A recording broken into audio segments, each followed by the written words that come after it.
Hello, everybody sitting in the back. If you didn't bring a chair, feel free to use any of these. Patty and company brought food. Snacks, please help yourself. Yeah, no food. So, why don't we get started? Wow, holy cow, you guys are probably not even going to be able to see your last bands are. We'll hear you. So do the best you can. So I'm just going to say a few words to get started. So first, happy St. Patrick's Day to everybody. I didn't realize this was St. Patrick's Day when I scheduled this, so hopefully I didn't disrupt your plans. This is the intent of getting together, of course, is to hear information, but it's also to socialize. So we're starting a new tradition of just kind of, I see a lot of familiar faces, but some not so. So we'll just introduce ourselves. I'm going to start. You don't have to give a bio or anything like that, just first and last name, alias if you want to. I'm Mark Withington. Kathy Castagna. That's Christopher Fregalowski from Camelot Companies in Camelot. Scott Becky, from Vertical County Commissioner. All the way back. Garrett Timmerson, Timmerson Environmental Consultants. I work in this industry, but I'm here to help, but I joined Sustainable Plymouth. Fantastic. Mark Pacheco. Welcome. My name's Sam Chapin. I live in Long Pond. I'm a civil engineer. Dennis Furtado. Dennis. Mike Fortini. Jack McPherson. Paula Dabrowski. John Belly. Janet Whitman. Mary Jo Gadsden. John Gatson. Michael Goodman. Tell me not to be so nosy. Rich Fry. Sean Withington, Tom Pagazzi. Ruth Fry. Patty Dysart. Around the horns, Catherine, do you want to? Catherine Brewster.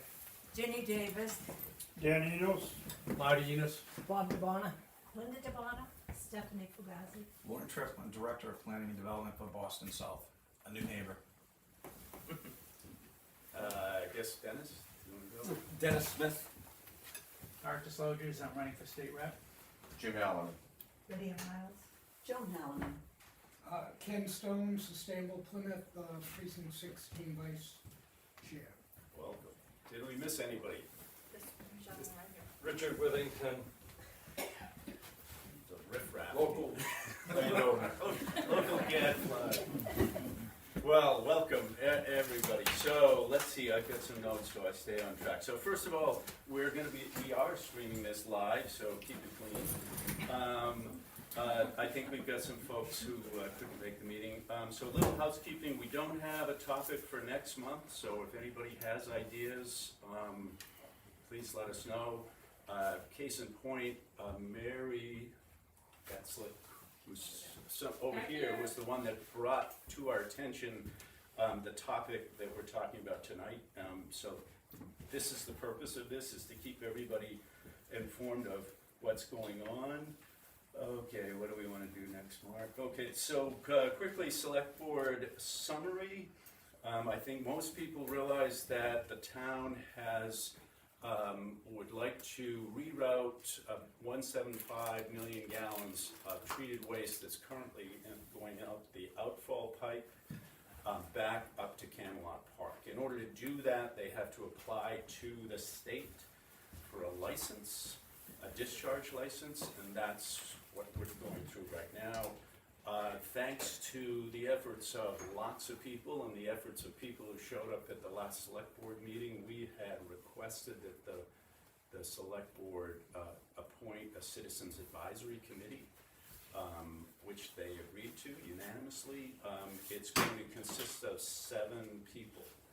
We've submitted the names of 4 or 5 people, although I'm told there's a process that we have to go through. You can't just send a letter, you have to fill out a form and genuflect and all kinds of other things. I'll send the link out to folks, so if you'd like to apply.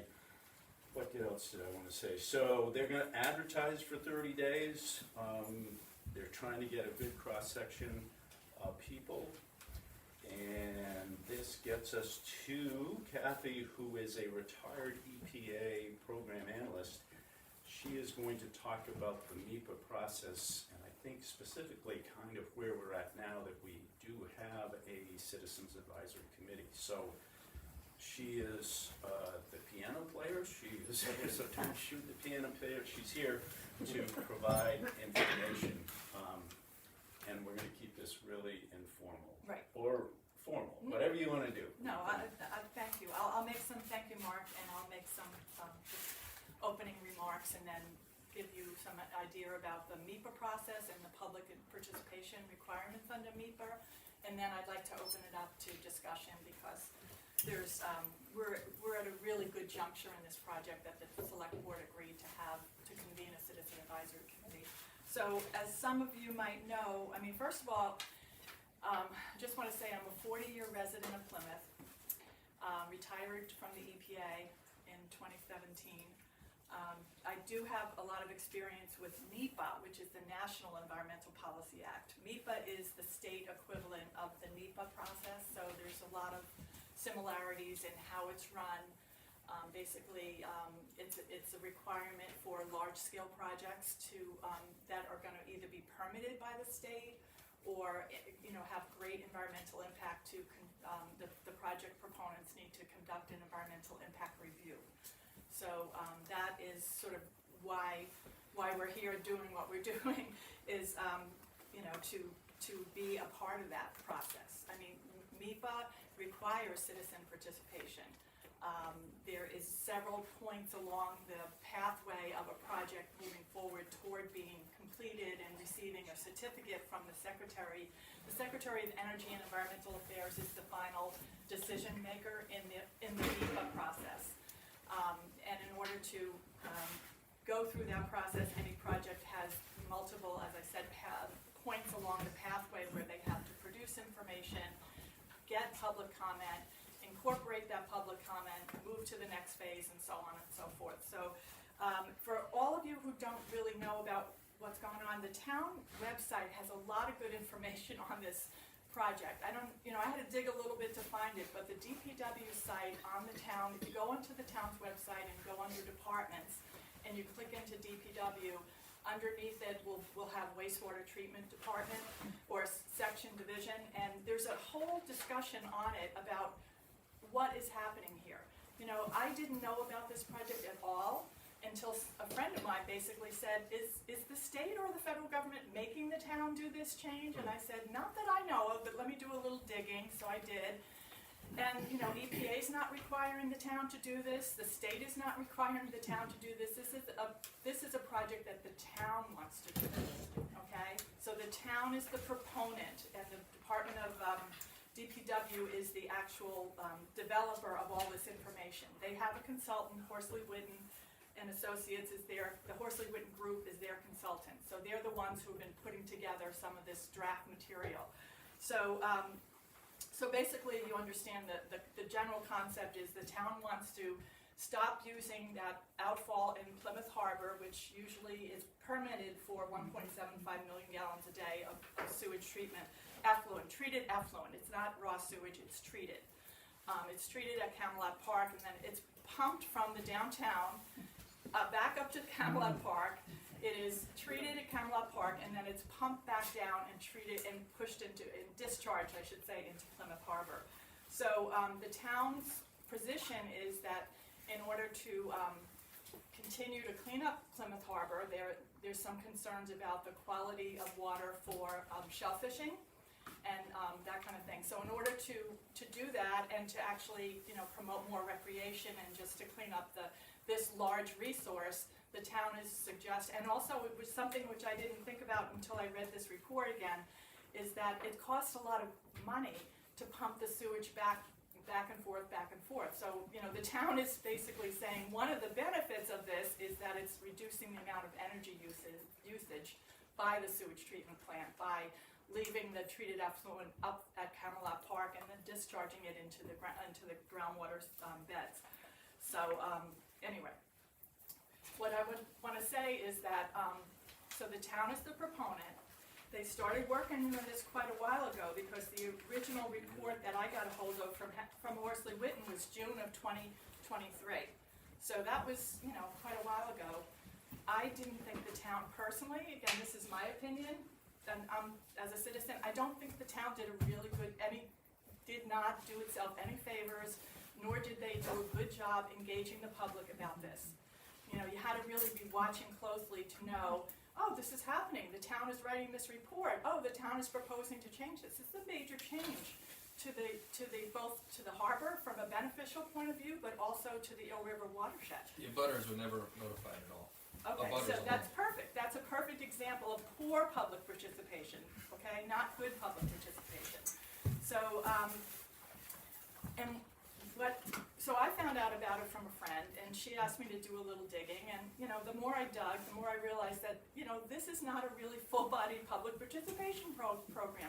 I don't have an opinion at this point in time which alternative is the best alternative. That's yet to be studied and developed and determined. And, because I can say the Eel River watershed is a bucolic, unique, cherished part of Plymouth, and so is the harbor, right? So you have two very important resources for our town, and how do you balance that? And how do you make sure that the harbor stays clean and the Eel River watershed is not impacted in a negative way? So that's sort of the gist of what the environmental impact review should be looking at. So anyway, so the town, as I did some more digging, the town actually did file what they call an enhanced or expanded environmental notification form. So under the MEPA process, that's like stop number 1 on the train.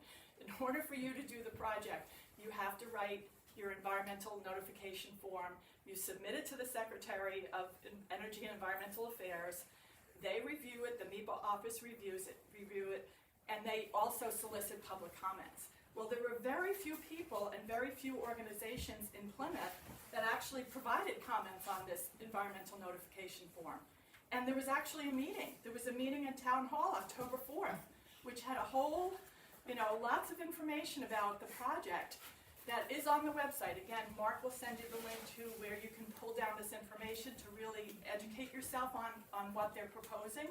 But the point from a public involvement point of view is having a meeting like that with such a large change in the, kind of how you handle your sewage effluent should have been advertised more fully. According to the papers that I looked at, there might have been a small public notice in the Old Colony. I don't know who reads that. You know what I mean? It's sort of like, if you're a lawyer in town or you're looking to, deal with somebody's estate, you might read those little, kind of notices. So that's where they notified it, and they probably put it on the town website. But to be honest, who's looking on the town website for the DPW section under the wastewater treatment link? So, you have to be in the know in order to really have caught this, if you will. So that's my beef on this, is that where's the full public participation? Where's the full public notice? So in a way, the train has left that station. So the expanded environmental notification form was filed. It goes back to the state, to the Secretary of Energy and Environmental Affairs, and thank goodness several groups in Plymouth caught this. I know the Community and Land group, what's her name? Meg Sheen's group made comments. Mary Gatzlick, you made comments. Mark Withington, Richard Serkey, Richard Fry. There's a whole bunch of people that actually sent comments in saying, wait a minute, this is, we don't know anything about this, and we really want this to be studied in a more detailed way, and we want you to be talking to the abutters, talking to the people that live off in the Eel River watershed, talking to people who have dams, who have property right along there, and so on and so forth. So a couple groups, the Community Land and Water Coalition commented, the Herring Pond Water Association commented, the Herring Pond Wampanoag Tribe commented, and so on and so forth. So, but very, again, small little groups here and there were in on it in a way, in a good way. They made some really good comments, and you can read their comments on the state website. So they were representing your interests. I have to say that. They were, the types of issues they were raising are the things that I've been hearing from people along the way. I mean, there's more to it, obviously, but the fact is that some of those comments were so good that the Secretary decided that there's a final, what happens is the ENF is filed, Secretary looks at all the documents the town has submitted, which is, this gigantic report, looks at the public comments, hears from the Mass DEP, because DEP is the agency that's going to permit this. The groundwater permit is gonna come out of the, Massachusetts DEP. So DEP commented, the Division of Marine Fisheries commented, the estuary program, so several state agencies actually they have to, because they're in on the ultimate outcome. So they were all part of the comment process. And the town, by the way, proposed to the state that they do a single EIR, meaning no draft, no comments, no final, just one EIR to let's finish this thing off. Let's take this, let's do the EIR, and boom, we're done. And the secretary said, let me just read her words. She's on your side, I have to say. As discussed below, while I acknowledge the water quality benefits that the project is intended to offer to Plymouth Harbor, comments submitted by the agencies and the public raise concerns about potential impacts to groundwater, surface water, due to nutrient loading, and potential impacts to the aquifer, Plymouth Harbor aquifer, which is our sole source aquifer. And in addition, the Mass DEP wants additional considerations for discharge locations, meaning don't just look at Camelot Park, let's look around, are there other places you can look? And so it says here, basically, accordingly, I'm denying the single EIR request. The proponent must submit a draft EIR, I'm using these terms, EIR, Environmental Impact Report, a draft in accordance with the scope, and they did put in the scope a lot of the concerns about what have been raised to date. That doesn't mean there won't be more concerns, and that's where the citizen advisory input will come in. However, in looking at this, I realized that the town really wanted to sort of fast track this. I don't want to get into too much trouble with the town. But, this is why it was so important that at least some groups and some individuals caught this, and they decided to say, let's put the stop sign up, and let's, make sure that you're evaluating all the impacts. I'm not here to talk about the impacts. I'm not here to talk about the pros and the cons of the project. I'm really here just to talk about what you should be doing as citizens, because you guys know what the impacts might be. You're concerned about water level, you're concerned about nutrient loading, you're concerned about integrity of the dams, you're concerned about how when the Eel River discharges to the harbor, how that might impact quality in the harbor going forward. There's lots of concerns, I can't even name them all, but. Kathy, it looks like a fellow down. Yeah, oh, sure, I have a quick question for you. So Yeah. you said they filed an EE and F, yeah. and then they're requesting an SEIR. So No, not an SEIR, just an EIR, they didn't request. a they single. didn't- they didn't When you request a say single. S, you don't mean supplemental, you mean No, single? single. Sorry, So yes, they did, Did yes. they request? So they requested a single. Yeah. So are they in an EJ within the? Well, the state identified that there are EJ populations that are within a certain radius of this project, and so that triggered, that's one of the reasons the state said you have to do a draft EIR and a final EIR. Yeah, So because when that's- you said SEIR, if they're within the half mile, that would automatically trigger, they would have to file an EIR. Correct, So we typically submit a request for the SEIR. right, So that's what I was wondering, if they were within the half mile. right, of the right. So there, and on one of the reports I looked at, there's, kind of the circumference of where the plant is and what populations, and now EJ populations don't necessarily, they could be minorities, they Can could you be. define We each? don't know what, Environmental I'm That sorry. brings now. EJ is Justice. environmental justice. Okay, and environmental justice is a whole policy on the state level, on the federal level.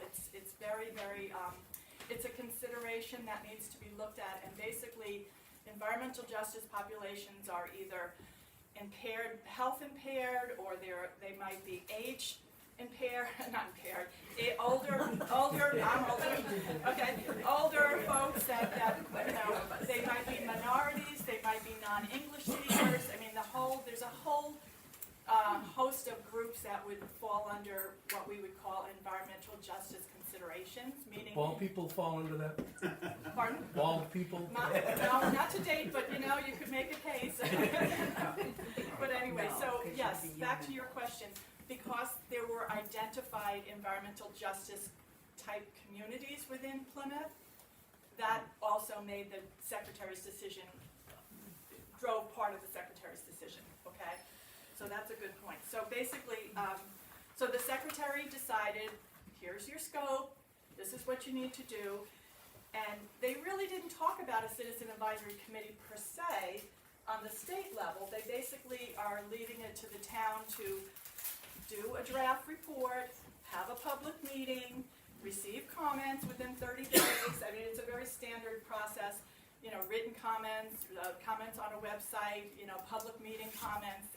Address those comments, roll it all into a nice bow, and finish up your final environmental impact report. So that's kind of like the normal progression of normal public comments in this kind of situation.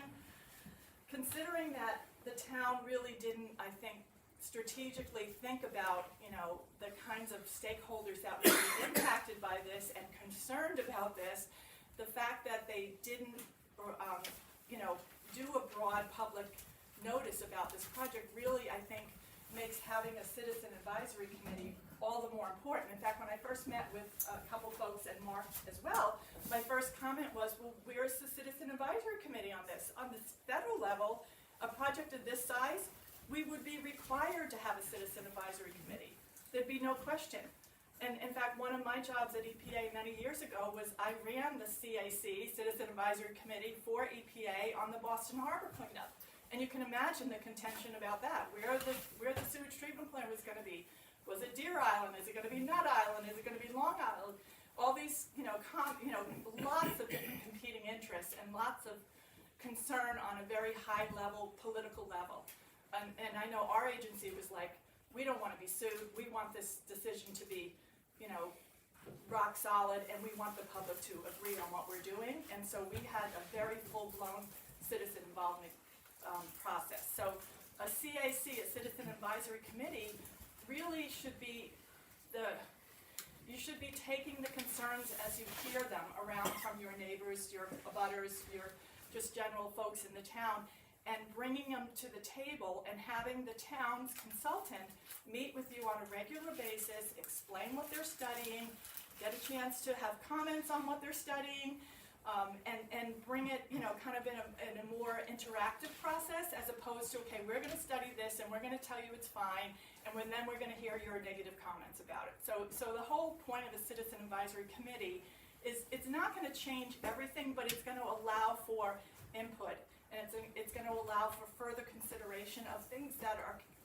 both people who want the harbor cleaner and people who want the Eel River watershed protected. At any point did DEP bring up in any of their comments, and I'm sorry I haven't done enough research to know this myself, but did they ever bring up the changing state regulations for drinking water and how quickly and aggressively they're going after it? No. Because as a water provider, I know I'm being tested, and I actually do have PFAS in some of them. Right. No, And all it's they said was they in didn't- general terms that there's a potential impact to the Plymouth Carver Sole Source Aquifer. That's it. So it was very general. So yeah, so they didn't say specifics as No. to, okay. Not that I could see on the scope, okay? So basically, but this is the document you can pull down, Okay. and this is the scope, and this is what the town is gonna use to do this EIR process. So it behooves all of you who are interested in this to really pull this off the website and just look through it. You can highlight different parts of it, things that, the state is saying. So the state didn't really talk directly, Chris, about that particular thing. They talked about nutrient loading, wastewater, the pathogens, phosphorus, nitrogen, what the Right. load was on the wastewater effluent, and how that might affect the watershed. Yeah, because my contacts in DEP for drinking water didn't know anything about this yet. Yeah, well, see, So again, it's kind of each agency. Shocking to me, to be honest. There's stovepiping in agencies as Yeah. well, you know what I mean? And so the agency, the part of DEP that will be doing the groundwater discharge permit, I mean, that's something they need to be doing too. Yep. And that's part of the commenting from the citizens is like, okay, make sure you guys talk to each other. Private testing too, so. Absolutely. So, Kathy, Yeah. just quickly, I didn't realize you had the experience that you do running a CAC. Sometime in your discussion, I think it would be interesting to folks to hear if you have if you have a CAC, here's a good way to handle things, or things you should ask for. yes, yeah.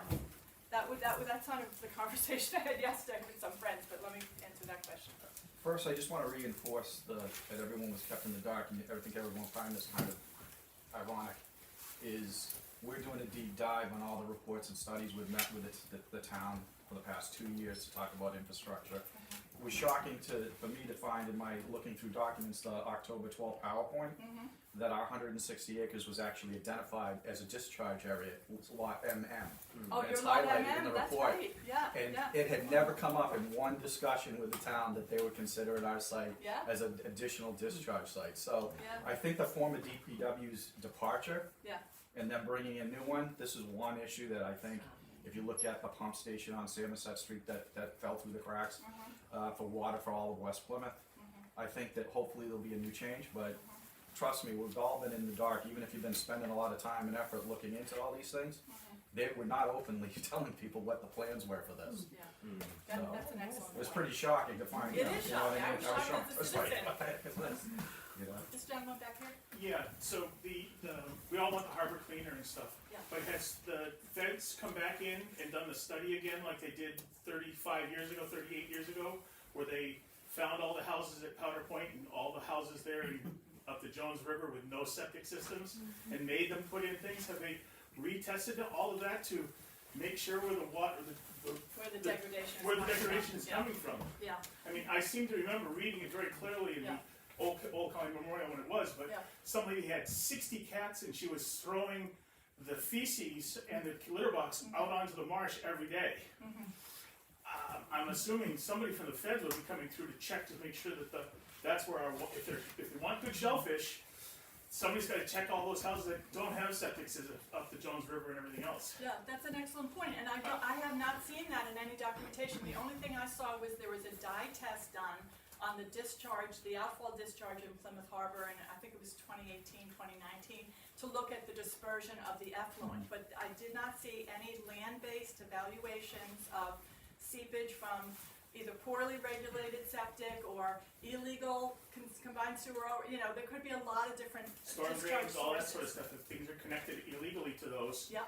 should those be connected long before we worry about other things? Well, that's a consideration. I mean, that's clear. I mean, it was 400 houses that they found before. Yeah, And yeah, that's why they had to put in that package plant there in Kingston, yeah, because they had no septic systems. yeah, I'm assuming that things have gotten bigger, but doesn't mean things have gotten any better. right, right. I don't know the answer to that, and I think that's a valid question, is when you're looking at the alternatives to, or the reason why the town is so, I shouldn't say anxious, but is on the path that they're on to get the discharge out of the harbor, is that going to reap all the benefits if there's other land-based discharges that are impacting the quality? That, I can't answer that, but I have not seen that. But again, there's so many reports, you know what I mean? And again, I'm not an expert on this project. I'm just looking at, what has been done to date and what needs to be brought up. But back to Mark's point, on the Citizen Advisory Committee, I think that when we did the Boston Harbor project, we had residents from Squantum in Quincy, which is where the Nut Island plant was. We had residents in Winthrop, Point Shirley, because they were directly adjacent to the Deer Island treatment plant. We had folks that represented, not so much Long Island, because no one really lived out on Long Island. Long Island was used to be a hospital. It was more of a, kind of a institutional use. There weren't really people living out there, but we had people from the Boston Health and Hospitals Corporation, because they were the ones who owned it at the time. We had Save the Harbor, Save the Bay. We had some of the economic groups around the harbor that were looking. If you really think about the Boston Harbor project, it's really a success in the sense that it was a pretty dirty, horrible harbor. And after many, many years and many iterations of the cleanup, it's really a thriving harbor, and it really has generated a lot of good economic impact for the economic positive benefits for the city, as well as opening up Carson Beach, opening up lots of beaches in Quincy. It's a much cleaner, the Harbor Island, we had people from the National Park Service, because the Harbor Islands would be impacted by what happened. So the idea was, it was a bigger group, it was about 20 people. Again, bigger, all different times, different agencies running the process. What you're set with now, I believe, is a 7-member committee. I think that's what the select board agreed on Tuesday evening. They said they were gonna split it, correct? 3 from the Hill River and 3 from Yeah, Ocean Interest. yeah, in order to, Okay, I think, now you were there, I think they said the chair might be a select board One person. selectman, one selectman. And then other town people, and then 3 or 4 citizens. So I don't really know, that's something you really might wanna explore, right. because I kind of went over it and then it Yeah, it went was a on. quick, I watched it on TV and it wasn't, it And just I sort of. wasn't, I'm yeah. thinking, how much representation is that really for the citizens? Right. The other question is, who picks the actual I, citizen board? what I understand, again, Select for board. what's gonna happen here in Plymouth is that See the who the select selectmen- board, you have to write a letter to the select board, is that correct? Right now, I can speak to that. I know that's like, and Yeah. what happens is, I got a notification, cause I had done for other commission positions, that there was a new process for doing it. There's a link you go into, you select your committee you're interested in, you're basically putting a resume of asking what's in it for you, Right. what expertise do you bring to the Table, right, to the yeah. table basically, and then the board of selectmen goes through the people or the applicants, and then you are invited to a board of selectmen meeting, and they grill you to see whether or not you're gonna make a good fit for the panel. Yeah, yeah. So that's it, I mean, I already put my paperwork in, so hopefully, Is that an open meeting? it is an open meeting, Thank Yeah, you. yeah. it is an open meeting. That's kind of how they do everything though, because I'm on the master plan committee and I had to write a letter to the planning board. There were only so many slots and more people wanting the slots than there were slots to be had.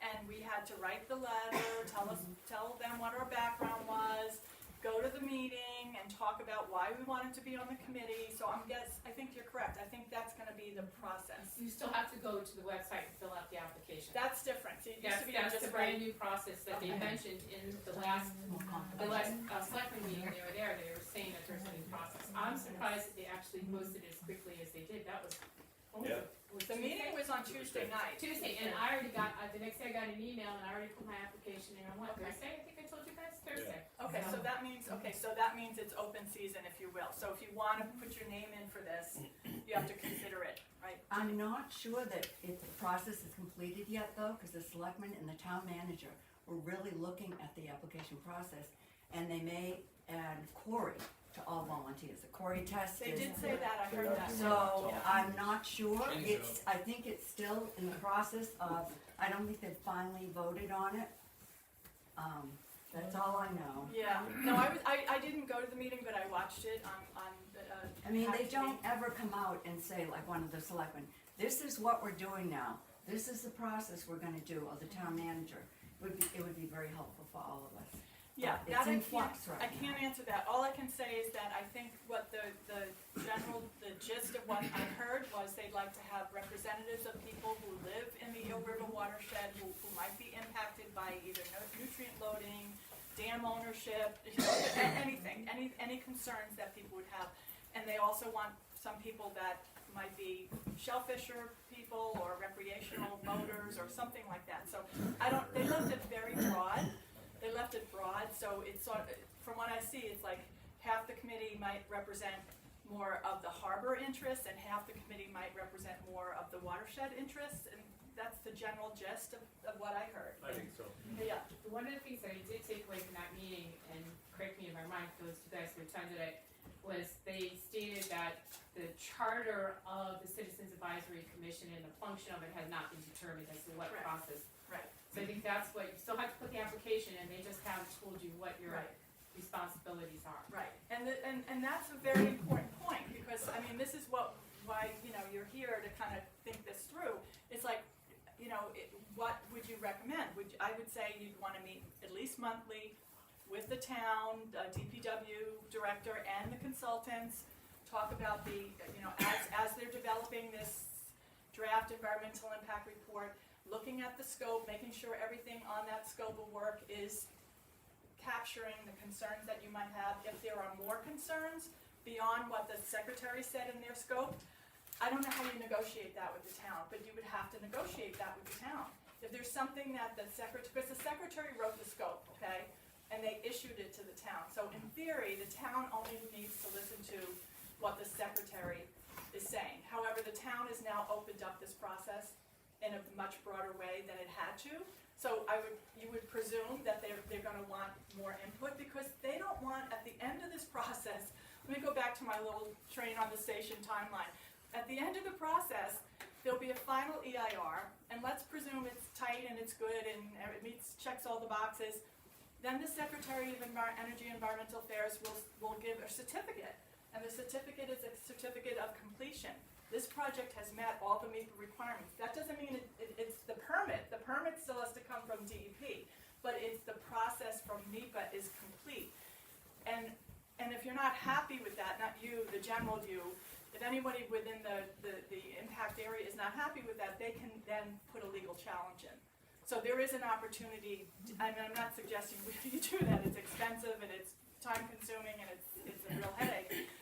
But there are options, and again, you know, those who have worked in MEPA before, one of the things the agencies, from my point of view, from when I worked inside EPA, we never wanted to get sued for an EIR or an EIS. We were like, that would be our worst nightmare, because that means the thing gets put on hold and you're in court, and you know, it's just so. I would think that the Secretary of Energy and Environmental Affairs would want a full-blown EIR that covers the majority of what the concerns would be in the community. Yeah, can you speak to,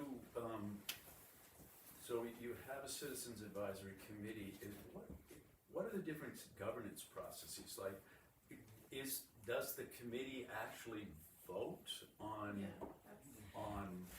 what goes into the response? Have you seen May I that? comment on that? Yes, go ahead. Okay, so I got a couple of things to say. But on that specifically, my name is Sam Chapin, back about 25 years ago, when the town was looking at building their plant, getting rid of the primary treatment, doing a higher level of treatment, there was a Citizens Advisory Committee then. I was a member of that committee. And I was pretty disappointed in how the whole process went down, because I definitely got the impression that what the town expected and what the town got was a rubber stamp on a decision that had already been made. Now, in this case, that advisory committee was appointed later in the process than they're talking about this advisory committee. So I think there's an opportunity here to sort of design the process that you're asking about, Mark, because I don't think that process is well defined. But I do think that if some committed and capable people from this neighborhood get on that committee and agitate a little and say, okay, you know, these are our concerns and we really need to see that they're fully considered and fully addressed, I think it's kind of a work in progress. You know, back then, it was sort of an afterthought, and the town hired a third-party consultant who prepared a report that pretty much endorsed the decisions that had already been made, and I was kind of disappointed in the end that it didn't really function as I hoped it will. I think there's an opportunity here to make it function. I also just a couple of comments. I know it's a horrible alphabet soup of MEPA and EIRs and ENFs and CHPs. But you just got to get used to that, I'm afraid, because a lot of the language used in this realm are these shorthand things. So you just kind of have to grin. It's an education process. I would say that. Whoever does get on that Citizen Advisory Committee, I think it's clear that you would want an education not only in the vagaries of sewage treatment and outfalls and effluent and all that. You also need to know the process on the state level and what does MEPA mean, EIR, EEOA, which is the Secretary's office, you know, all those things. There's a whole alphabet soup of Let me just add one more thing. I've prepared documents that have gone through MEPA for various projects in my career, and I identify a weakness in the whole process, which is that if the MEPA office, in order to issue the certificate that is needed before the whole permit process begins, the MEPA certificates can say that the proponent has promised to do A, B, and C, say, just some commitments. If those commitments are not subsequently in the permits, which are issued by Mass DEP and other agencies, there is no enforcement mechanism. There's no, that I'm aware of, there's no way that you can go back and check. In my part of town, we're seeing this with AD Makepeace Company, who has made promises in the MEPA process that now they're owning up to these is questionable, let's say. And you may be able to address if there's a way to make such concessions or promises or agreements that are in a final MEPA certificate more enforceable. Can there be some more backup for something like that? That's Yeah, I mean, I think in a perfect world, the DEP would, for instance, there's a lot of information here about discussion about monitoring plans, nutrient monitoring plans, additional well placement, checking the water levels at different there's a lot of discussion which has to be really fleshed out in this evaluation, obviously. But the fact is, is that going to be part of the groundwater discharge plan? I think it's part of it right now, but I can't say 100% because I haven't gotten fully in the weeds on this, okay? But from my quick reading of it is that it looked like it was part of it. One thing I've noticed about the MEPA process, I've been doing MEPA permitting for 20 plus years. With the big changes in 2002, February, when they made the switch with the updating the regulations and the MEPA changes to include the environmental justice populations. It's much more focused. We still have all the MEPA thresholds, which are the things that say, you have impervious area. If you're over 5 acres, you trigger MEPA. If you're over, 25 acres of disturbance, you trigger MEPA.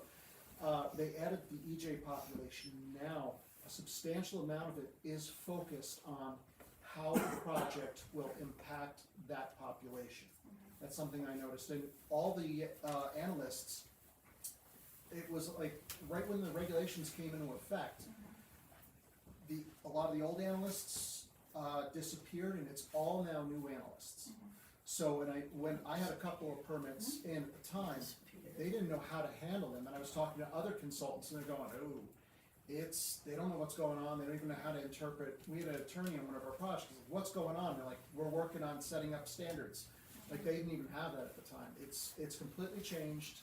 So the process has really changed or evolved, and now we have the EJ population as well. And it seems like a lot of it's on their health and the impacts to those populations. Right. Would immunocompromised also be part of the EJ? They look at, we actually have to, with those populations, they have associated health records, and it tells you number of heart attacks, there's a whole plethora of things. Because in drinking water, I know that's the big Consumption of fish, It's- there's a This whole will become group of drinking things. water, so. Well, the other thing too, how much did they look at, say, nitrogen sensitivity in the MEPA, as far as the application was provided by the consultant? Did they really do like a full-blown nitrogen sensitivity index model for the impacts to the lower Eel River watershed? Did they look at the stuff above the Here's the sub-watershed? report. Yeah, I don't know, I apologize. I can't answer. I kinda, These are all I great. found out that Yeah, but this these is. are great comments. Citizens- These are exactly what the Citizen Advisory Committee should be raising. And My have to- thought on it is that I have dealt with the select board and the planning board more specifically in the past. And the community came together, they advised one direction, they just took another direction. So, is there an opportunity for this citizen advisory to have a vote?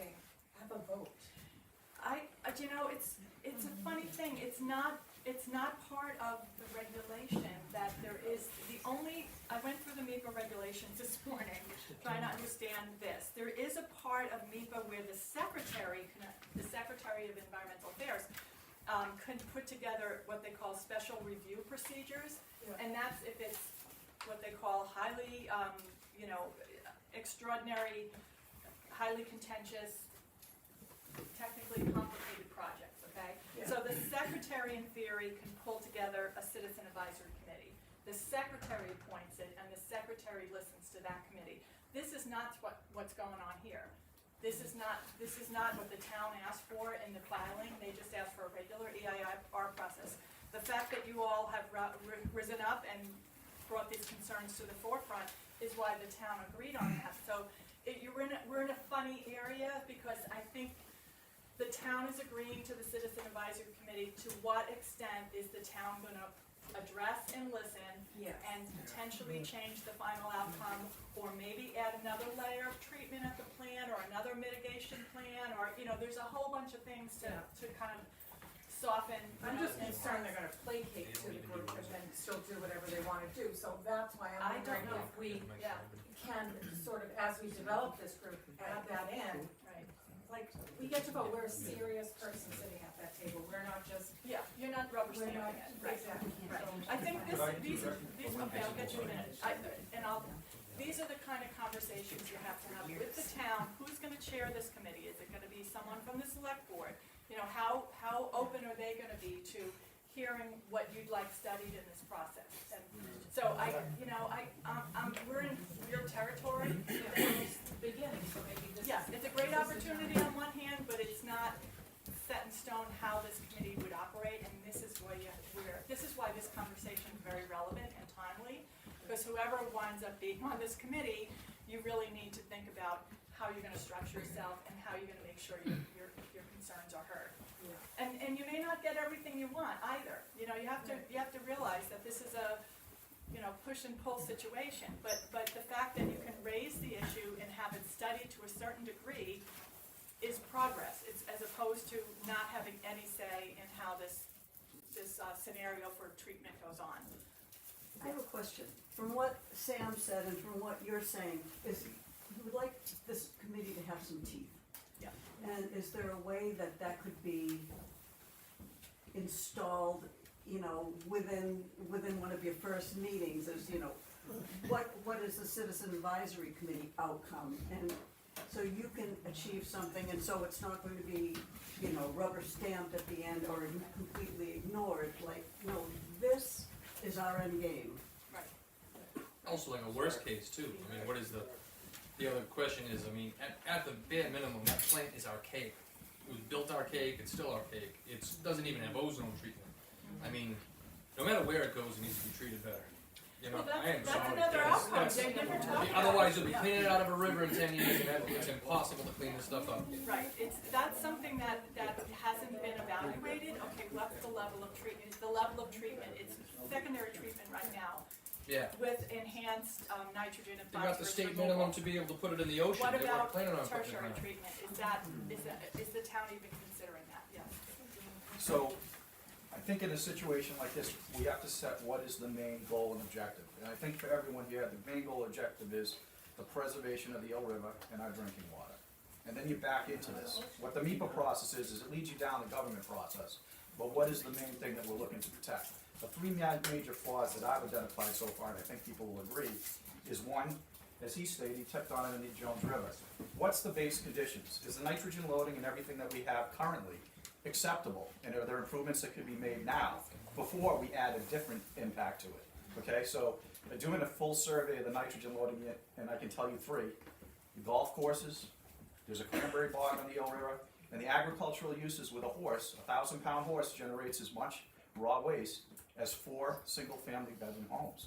That's not treated in a septic system, but dumped on the ground. So what are the best management practices that we could look at for those 3 nutrient loaders that currently exist? That's the base. What about The tragic flaws with this plan, as I see it, is one, it doesn't do that. 2, what are the trigger points? What's gonna trigger a worst-case scenario, and what's the mitigation for it if, by dumping the additional 3 million gallons, which raises the water levels 3 feet, which then creates a faster flow down the Eel River, flushing out the nutrients more into the bay at a faster level? What are the trigger points that we say hold it back? And what are the upgrades that can be made to the plant is the other one. There's no discussion about what they could do if they needed to add additional components to the existing system. So, there are a lot of issues with this plan, long-term and short-term. There's also climate resilience issues too that the state wants them to look at, because, under all the climate models, we're experiencing, and we know this, greater precipitation in the Northeast. And how does that greater precipitation impact the groundwater infiltration? And does it push it through the system quicker? Because they're talking about like a 10-year frame for one nutrient and a 100-year frame for another, because, groundwater goes very slowly through the I looked at 130 years of rainfall in Plymouth, and it is creeping up. Yeah, And, totally. we're at 51 inches last year. The record was 69. When you look over the past 20 years, it's going up. So climate change is coming to Plymouth. Right, and this is the state, now the secretary put that in there, so they want the state, there's a lot of things that they want, the state wants, so that's why I really urge you, before you even put your name in for this committee, or put your name in, but then read this document, because this is sort of what your operating plan is at this point, from the state's point of view, and if it doesn't capture everything, add more. I was just gonna say, yes, exactly what you said as far as the climate change. There is a model that you have to go through MEPA. Right. To actually, you have to fill out the They model. reference the model. Yes, They yes. definitely did. So I don't, sometimes there's certain things you can do that kind of manipulate the pathway to get to your end results, so I don't know if that was looked at, but that's something that can be looked at. And also they noted that, this is the Of course, they secretary's look good. report, that they noted that the nutrient, modeling was not accurate in a sense that the nitrogen from the river currently is adding, the discharge from the Eel River into the bay is adding more nitrogen than they were allowing for this in this model. A lot of this is the battle of the scientists, you know what I mean? We're discharging to a impaired water. So it's already known that the nutrients are too high, Right. and we're discharging more. Right, And you're correct with what you said, it is the model, and the model's very complex. It takes everything from atmospheric deposition of nitrogen through, all the land uses, as you were talking about, for horses, lawn, it's everything. And you said you worked on the Boston Harbor, if you remember, Menzie Cura had that model for nitrogen loading. That's something I worked on it when I was with Mass Coastal Zone Management. So, right, yeah, there's many different components. right. So and there's a lot of studies out there, a lot of good information, and it's very complex. So that's something we maybe could look at, but it's gonna take time, and it's gonna take a lot of effort. Look for Some funding stuff from out the there. town or the state to help do that. Yeah. I don't know And if it's anybody water can answer too. this question, Yeah. but can the selectmen override the town? If the selectmen look at this and say, this isn't a good idea, can they? I don't see why not, because the selectmen, I remember when the town came, they had the meeting in October, I think they did a presentation to the select board in December, and I happened to watch that on TV, and a couple of select board members were like, wait a minute, I don't know about this, and gee, have you talked to the neighbors in the Eel River? This is gonna create some controversy, so they're the ones, and then, again, Mark got that, electronic petition together and said to the select board, whoa, we need to slow this down a little bit, and we need full-body involvement from the community. And so the select board chose to do that, so I don't see why they are the executive of the town. There's no one making the town do this. I just wanna put that out there, because the first person who asked me about this project said, can you look and see, is EPA making the town change the outflow location? And I said, no. I looked, I checked, I looked at their permit, nothing. Is the state making them do that? No. The proponent of this project is the town, When you say the town, who is the town? the DPW, The director of the DPW? The select board makes the final decision. And who's gonna be on the other side of the committee? One person. Three people from the waterfront. Right. Who are they? Yeah. Who are they? The- Okay, so there's lots of theories around about why, but maybe Mark, you can. No, I can't say Okay, all I've why, heard, and this is, again, you hear a lot of stuff, but all I heard is that there's concern with the shellfish beds and the degradation of the, what would you call it, the water quality, analysis of that, and how I guess the shellfish beds in some parts of what they're calling the Plymouth, Kingston, Duxbury Estuary Bay are now degraded to the point where the shellfish have to be marked, that they're coming from this area versus that area, so. Did everybody see the article that just came out, the New Bedford? Yes, And, yeah, they closed yeah, them. all the other shellfish areas are closed, Yeah, so yeah. odd So, timing. so someone just theorized, they said, well, maybe the impetus for this project is the shellfishing industry in the bay. And now, I don't know that I have nothing to It's back called the that Blue up. Economy. It's a new movement through the Economic Development Foundation to Yeah. encourage aquaculture. Yeah. And so Yeah. it became, I think that's what kind of may be one of the One of the drivers, the yeah, moving factors of that. yeah. Hi, I was just wondering, does Camelot Park, like, accept big tankers that are like based out of town? And Yes. do we? Yes, they do. And do we? Lines of Not me ice. personally, but, I can't answer that, but Chris, maybe you yeah, can. I mean, any of the neighbors here who've been paying attention lately, Yeah, yeah, these tankers are not coming from just Plymouth. okay. So they are, because we were told last time that there were more than 3,000 They're gallons. absolutely, you'll see tanker trailers coming in and out, in and They're out. 10,000 gallons, right? Yes. 9,000. Yeah. Do we have to? I mean, Those contractors, you can't, We're treating Are they making money off of it? yeah, I don't know. we've asked for that information as well, and I have never been given any To information. justify it because it offsets the cost of the. Let's try to have one conversation, so we can all benefit. The effluent that's delivered for processing at the plant, is that tested prior, at any point? Do we know what's coming in? Do we know if there's PFOAs, cancer-causing Yeah, agents, or PFAS, yeah. bad Pharmaceuticals. stuff that we're taking care of that some other community won't make? From what I understand from the permit, in theory, yes, it should be tested, and if it requires pre-treatment, it should be, there's a whole protocol that's part of the permit. If that's followed, and If it's followed. if there are I teeth can't answer that. behind that, thank you. But it should be.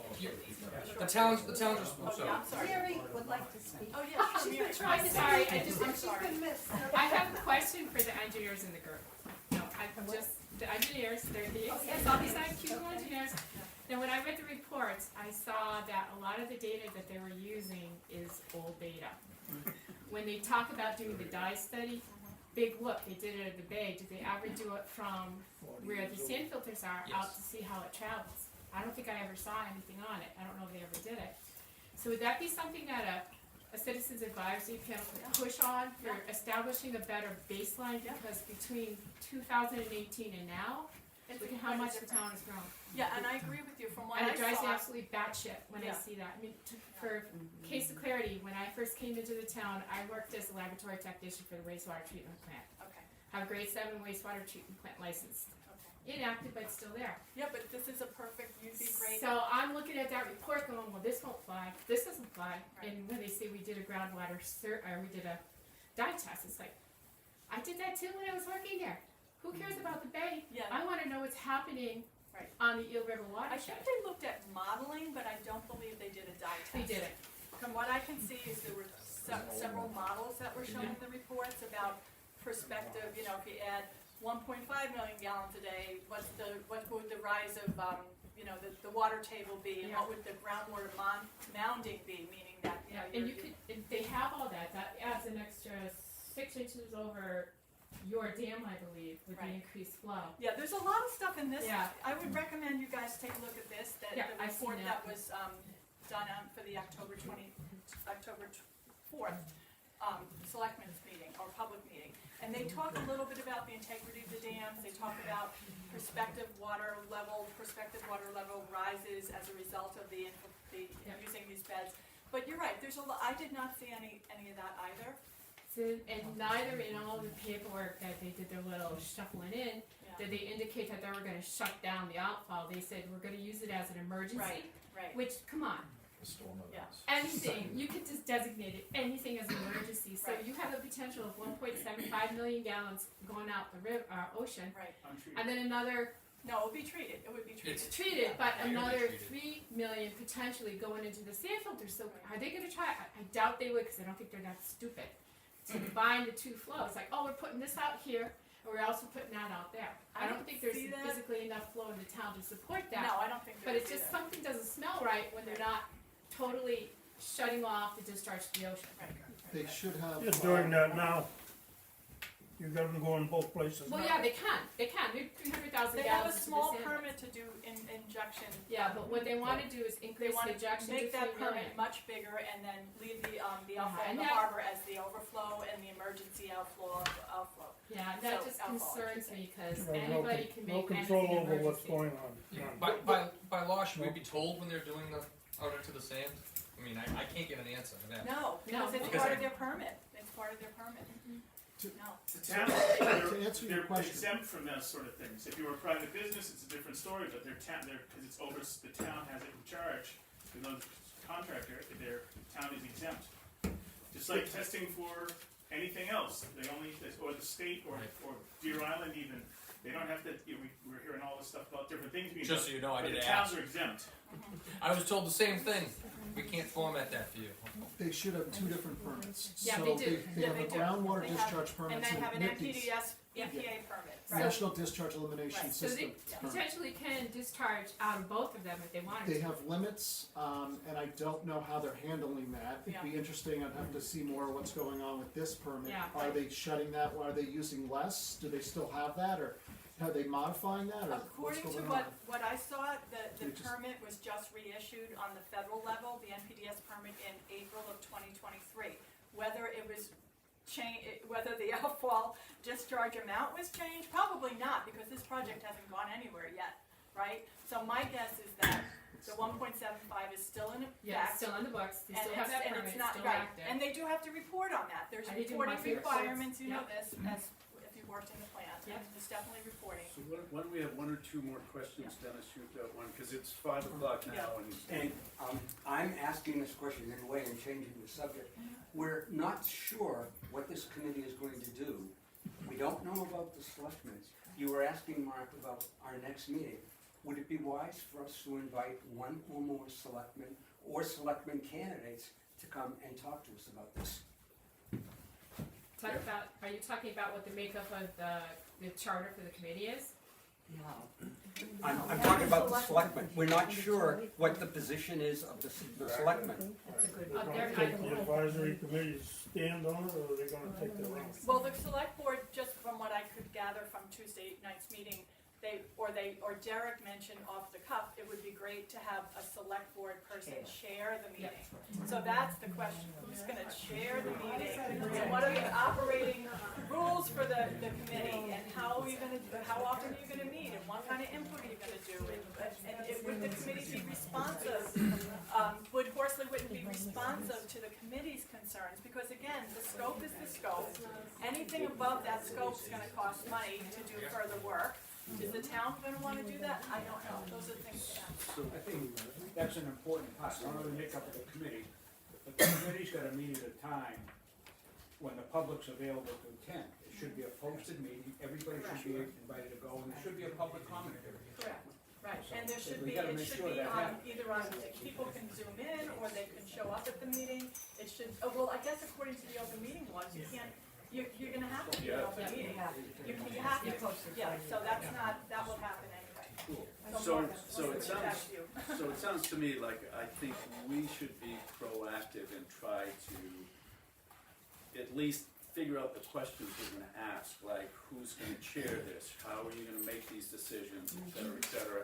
And perhaps we need to bring this to the select board as well, and again, have a healthy turnout to show that this is important to us. Because I think I share the concerns. As Citizens Advisory Committee, the ones that I've been on, you start to realize that, you know, if we really wanted your opinion, we would have beaten it out of you a long time ago. Pretty much.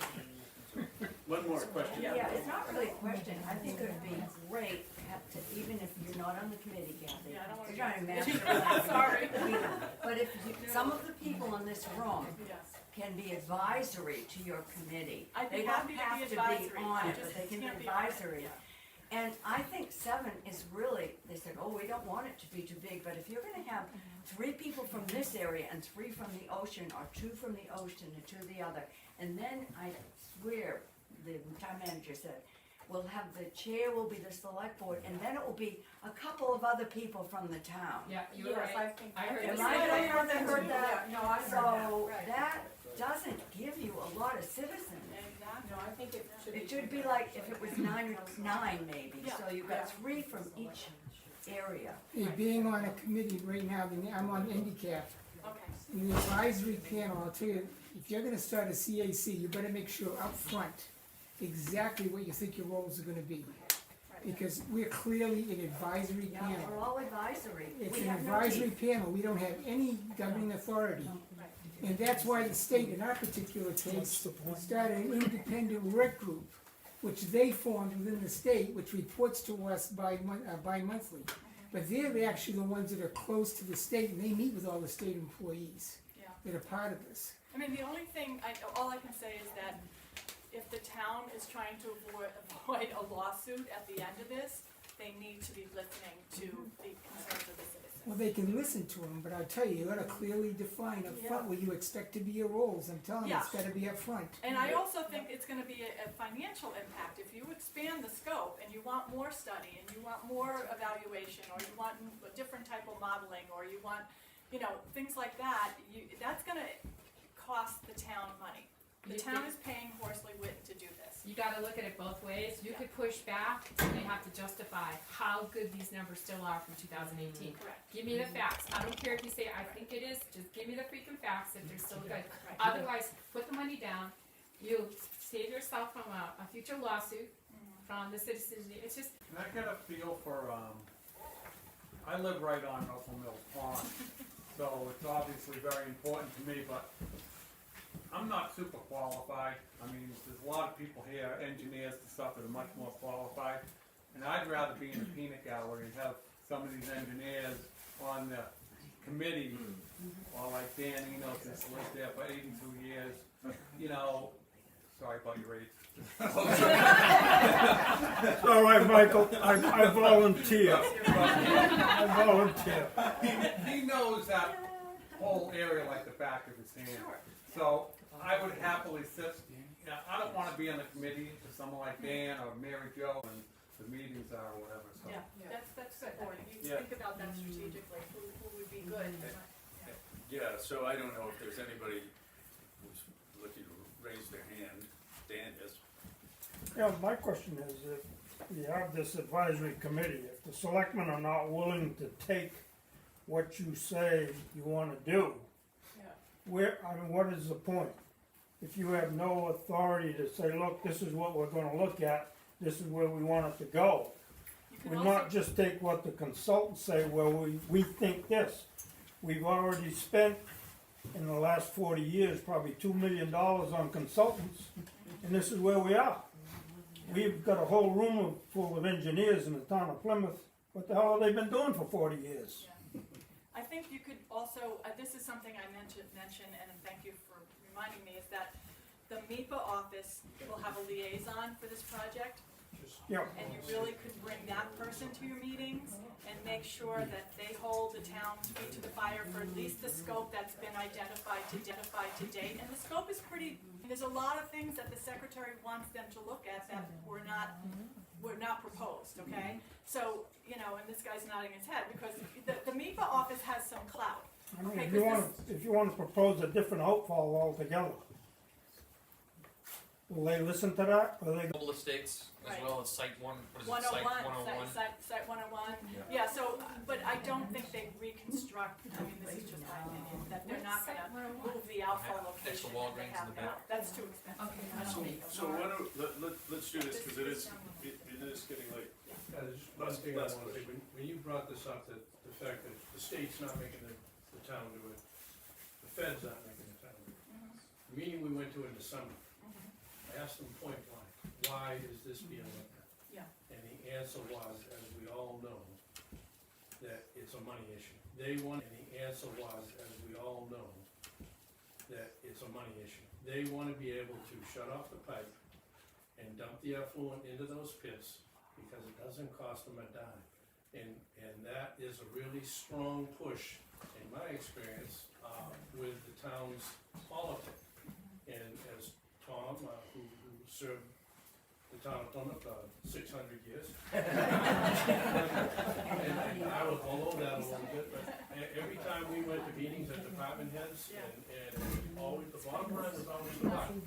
And believe me, this made, our feeling is that this is a done deal regardless of what we put forth. So whatever we put forth, it had better have, as MJ said, it had better have a lot of horsepower behind it, data and experts such as engineers.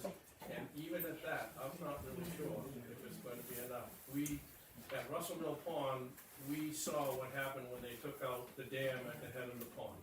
And it's an unmitigated disaster, environmentally speaking. And if you haven't seen it, you need to go there and look at it. Because that went through like something through a tin horn. And that, this whole thing stinks.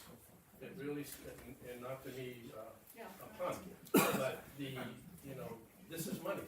This is all about money. And somehow or other, we've got to get beyond that and force their hand to be more public. I don't care if you call up Channel 5.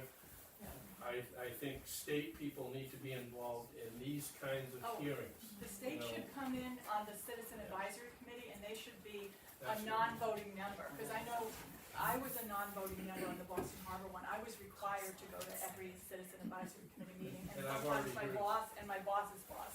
So, I heard through the rumor mill that one selectman is in favor of dumping the effluent into the pits, right now, today. So, do you want a selectman on that committee? Absolutely not. My 2 cents. All right. All right. Thank you very much, Kathy.